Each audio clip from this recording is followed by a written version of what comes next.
નમસ્કાર, હું છું કેતલ અને આપ જોઈ રહ્યા છો CV24। આજે ફૂડ એન્ડ ડ્રગ્સ વિભાગ દ્વારા વડોદરામાં દવા વિક્રેતાઓને ત્યાં દરોડા પાડવામાં આવ્યા હતા અને 7,500 જેટલી દવાઓ જપ્ત કરી લેવામાં આવી છે।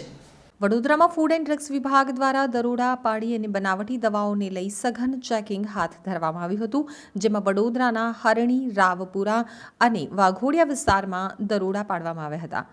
વડોદરામાં આવેલ રાવપુરા એમ્ફ્રી ફાર્મમાં દરોડો પાડવામાં આવ્યો હતો। તે સિવાય વાઘોડિયા રોડ ઉપર CSP ડિસ્ટ્રીબ્યુટરને ત્યાં પણ દરોડો પાડવામાં આવ્યો હતો।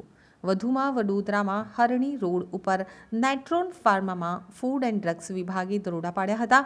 તેમજ વડોદરામાં ફૂડ એન્ડ ડ્રગ્સ વિભાગની રેડમાં અઝિમેડ 250 ગ્રામની દવાઓની સ્ટ્રીપો મળી આવી હતી, જેમાં અંદાજે 95,000થી વધુની કિંમતનો જથ્થો જપ્ત કરવામાં આવ્યો હતો।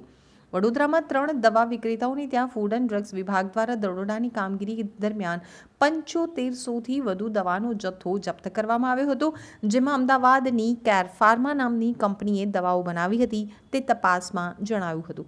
દવાનો જથ્થો અમદાવાદના ચાંગોદર સ્થિત ફાર્મા કેર નામની કંપનીએ ઉત્પાદિત કર્યો હતો।